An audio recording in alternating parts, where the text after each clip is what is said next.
Hey, what's up, guys? Welcome to our August LinkedIn Live. My name is Matt Zerman. I'm the CEO at Beast Code. Been playing with AI a lot, so I made this cool little dragon wearing a hoodie. I helped co-found the company back in 2014 with 6 of my friends. I have a software engineering background, so bit of a nerd.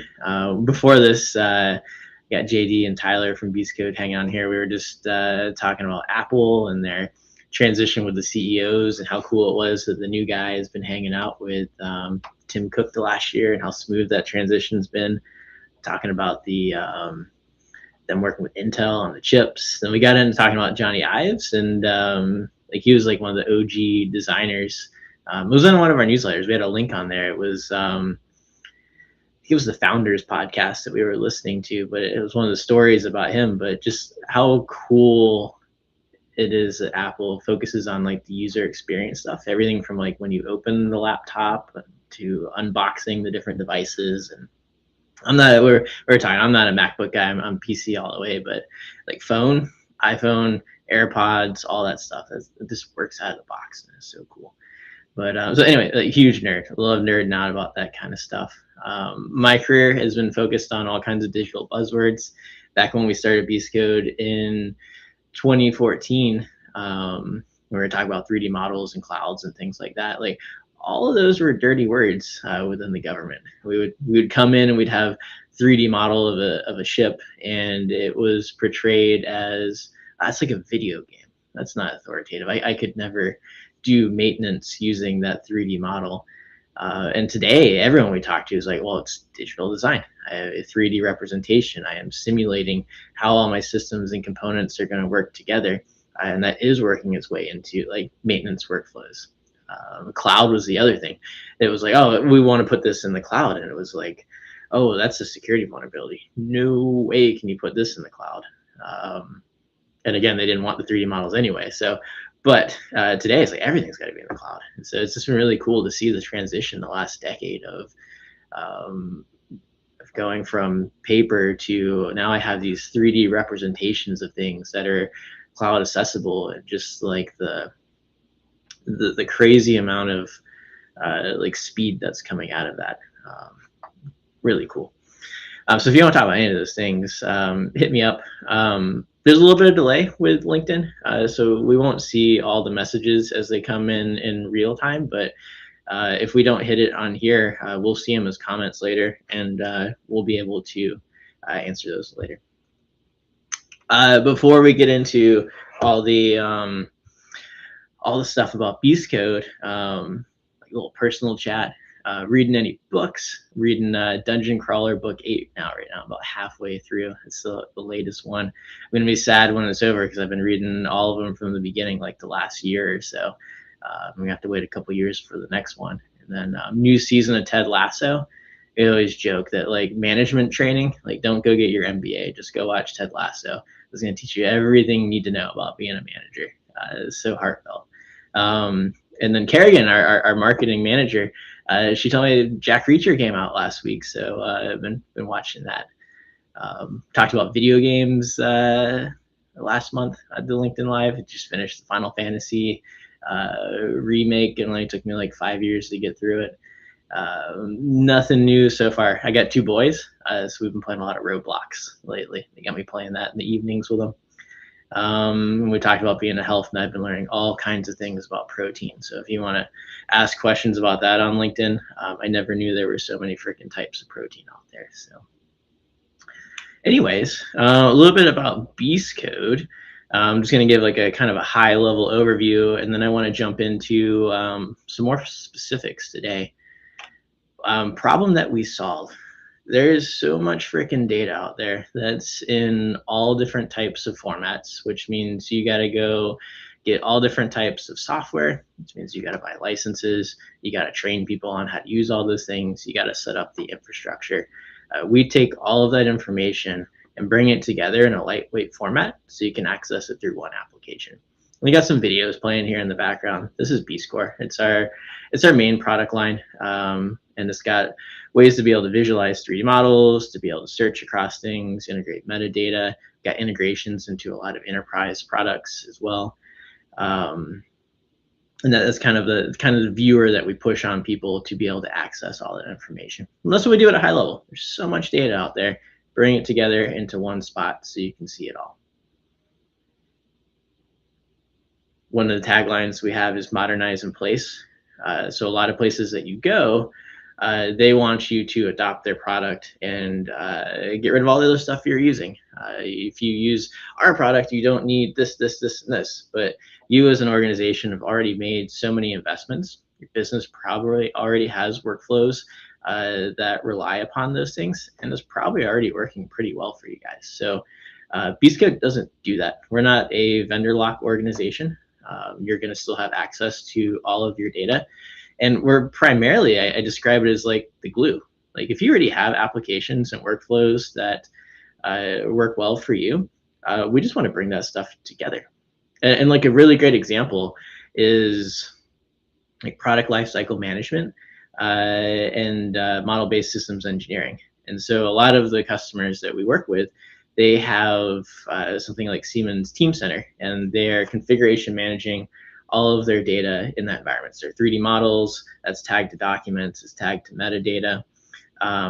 Awesome for managing that information, awesome for authoring it. Where we come in is we can convert all that into a lightweight format that your workforce can then access. So going beyond the engineers that are authoring and managing that data. On the flip side, you have model-based systems engineering with like Cameo, where you're building these complex models that are like functional behaviors. These are my systems, my components. These are requirements for them and how these things are going to work and meet those requirements. Typically, those two things, the PLM and the MBSE, they are divorced from each other. And so an example of how Beastcode comes in, like I was saying, we take all the PLM data, get that into a lightweight digital thread, but then we can start overlaying all the engineering model-based systems stuff on top of that. So I can have a Cameo model that shows how something functionally works, but I can click through it like we're showing in the video here and see how that relates back to the physical world. Or I can click on a component and I can get all the metadata that we have from the digital thread. Taking those things and then being able to overlay stuff like get into like sustainment, right? Perhaps you have another application like Maximo that's going to track. These are all the maintenance things that we're doing. So now having maintenance activities that are linked back to the 3D model and the metadata that you need to actually do that work, but also tied all the way back to the design of how those things functionally work. You start building this ecosystem of things that are now traditionally, like I said, divorced and siloed, are now working together as one. And the whole B Score platform, it's meant to solve like 80% of what you need out of the box. Like, oh, I want to visualize 3D models. I want to view my digital thread. I want to integrate with these handful of popular systems. We recognize that most organizations have their own like secret sauce. You have your own systems, your own processes, and your own challenges. And so B Score is a extensible platform, and so you can build on top of those things. And so if you had, kind of like going with that maintenance workflow, if you had your homegrown kind of process or homegrown application or different set of data sources, we can extend B Score to be able to connect into those things. What I wanted to talk about today is we work with a lot of organizations that see this and they go, wow, that is freaking cool. I love it. But I don't have any 3D models, so I can't play in this environment. That's absolutely false. A lot of the organizations that we work with across the military are decades old. These are like weapon systems that were built in the 80s, 90s, maybe older, and they were built with technical documentation, like paper-based products. A lot of the things that we end up with today were legitimately paper that are now scans that are in PDFs.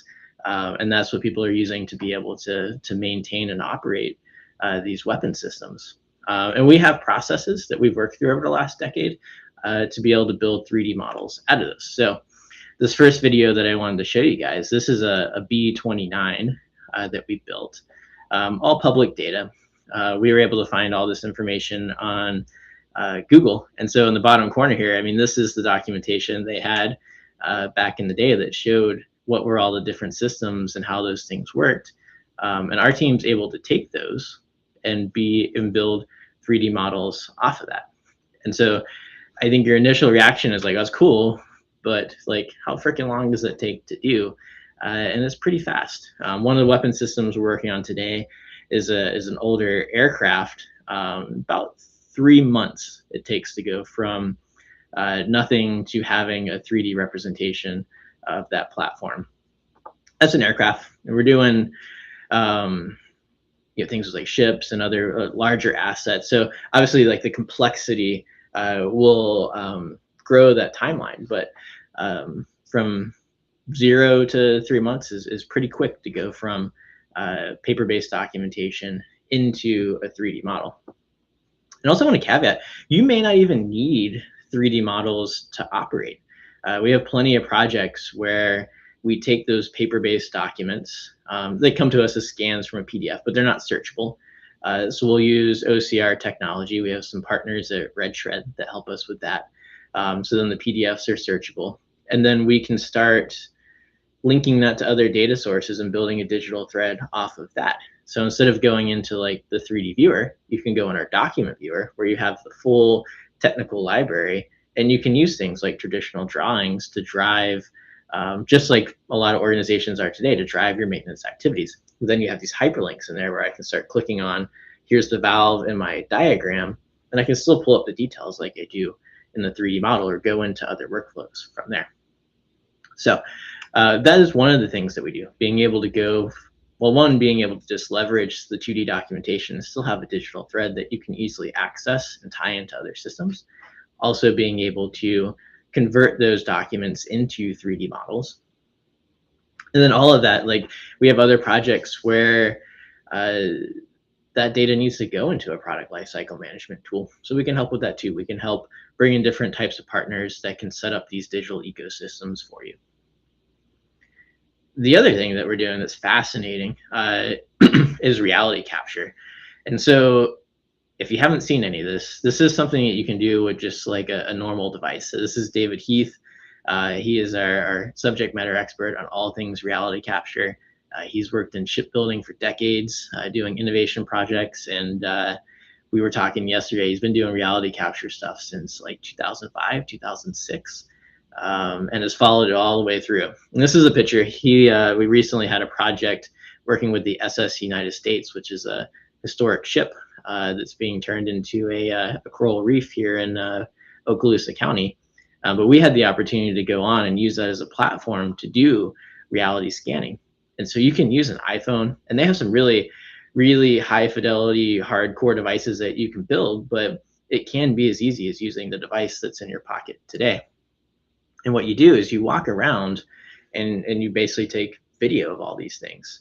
And then you can convert this into, this is what's called a 3D Gaussian splat. And there's all different types of formats. But again, this is a 3D representation of one of the spaces on the SS United States that we use the camera to walk around. And then we process this information, which depending on formats and processes, it can take minutes to hours to be able to do it.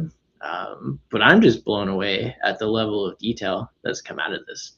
Reality capture started as like a whole bunch of, they're called point clouds. So like the space would just be a bajillion little points with the colors that it captured at each one of those. But then now we're able to turn those, like we as like the world, able to turn those into these like 3D environments and fly through it. It's freaking incredible. And so this is one where we can come in and we got a bunch of vendors that we work with that are pros at doing the reality capture. They'll come in and scan everything, and then we'll process it into these types of environments. So that one is walking around. This one's like a drone capture. So this is the exterior of SS United States. And so they actually just took a drone and flew it around using the same type of technology. We're able to process it this way. And so it can be a large asset like that, or it works like geospatially as well. Maybe you want to build a point cloud of just a large section of land, you can do that too. Example of how this kind of translates. So with the reality capture, like going back to this one, none of these are like 3D models that you can click on. There's some cool tech that's coming out where they start doing that segmentation of like, let's break out this bundle of rope and it becomes a thing. So that's evolving over time. But typically you end up putting like these hotspots around it, like, oh, this was a valve. And then when you click on that hotspot, that's how you get into the digital thread. But our team can also use this as like tracing paper. And so this is a project that we did, all public data again. This was on Eglin Air Force Base. It was a warehouse. And so we had a vendor that came in that did the scans. It took approximately 2 days of them walking around the warehouse doing all of that. And then a week or two later, they processed all that information for us and sent it over, kind of in the format that you've seen in the video above. And then our team took that, and a few weeks later, we'd converted that into mesh models. And so now every one of these models is something that you could click on, like you've seen traditionally in our B-Score software. This is cool because it gets into like some supply chain kind of use cases, but also just to showcase the speed at which you're able to go in, scan something, and then convert this into a 3D model that you could use. Dang, get into like the supply use case kind of capabilities. You can click on any one of these boxes. So we were able to get all the supply data that the warehouse had and actually tie that in here. And that kind of has the same kind of use cases that we do with these weapon systems. It's usually either I am a senior level maintainer and I know what I'm looking for. So I'm going and search, I'm going to type in the name of the thing, whether it's a component or a document, I'm going to get the info I need, or I don't know what it's called, but I know where it's located. I can click around and find the info. But thinking about like I'm a newbie in a warehouse and I got to go find something, right? I can just type in, I'm looking for O-rings, and get a list of those, and it'll tell you where those boxes are located. Or even on like a bigger enterprise scale, we've talked to a few manufacturing companies where the use case is, I've got warehouses and manufacturing capability around the world. Somebody comes in and says, hey, I want to go build this thing. I need to be able to quickly understand which of my warehouses has that material and which of my manufacturing capabilities or manufacturing plants can actually produce that thing. So quickly being able to say, hey, here's the materials that I'm looking for, who's got it, and being able to search across like multiple ERP systems or multiple databases and quickly understand who has that, and also get that down to the worker bee on the floor. That's like, okay, well now I need to go locate those different parts and things, and all kinds of cool like trends and stuff you could do with it. But besides the point, the idea is that we can use reality capture like tracing paper and generate these types of 3D environments for you very rapidly. And then there's like this like getting into like the whole digital thread of what we do. We're typically getting a ton of different documents. There's typically some type of like CAD models that are involved with it. Always gaps. So having to use those documents to fill in the gaps or to validate that the models are accurate. And then doing reality capture perhaps in parallel to be able to showcase perhaps the documents you have are the as designed version versus as maintained. So being able to use different inputs to be able to get a more accurate representation, and then getting all the metadata from all the different sources that you have. We have a new headquarters that's getting built in Fort Walton Beach here, moving in the October timeframe. But it was a cool use case for us to showcase what we do for organizations and eat our own dog food and build a digital model of our headquarters. And so we were able to get the structure from the builders, and then we had a designer and furniture company that was doing like furniture placement and all that. They sent us separately 3D models of those. And then we were able to use the technical documentation to start building out what's the fire suppression system, what's all the plumbing look like, even to the point where we did some of the like external infrastructure in the tech park and how all of those things come in. And then bringing in different types of, bringing in that documentation, the here's the user manual for the water heater, and how you would maintain this. I think about every couple months we have the fire suppression system dudes come out, and they have to go run some checks. And every single time, a lot of times you get like a different person. They're like, "Where's the valve?" And you usually have like a little piece of blue tape or whatever on the ceiling, so they know which one to look at. But being able to do a simple use case of using something like this to go, yeah, we're the fire suppression guys. We're looking for this valve. Search for it. Here's where it's located. But yeah, their headquarters was a really cool example that we wanted to show you guys of being able to bring in 3D models from different vendors and being able to fill in the gaps with all the technical documentation as well. They're really kind of a representative of how we help other organizations. And that's what I wanted to talk about today. Like I said, if you have any questions about anything I talked about, drop us a comment in LinkedIn and we will follow up with you. Or you can go to our website, go to the contact us page, and shoot us an email, and we'll get back with you. But appreciate you guys letting me ramble today. We'll talk to you again in September. See ya.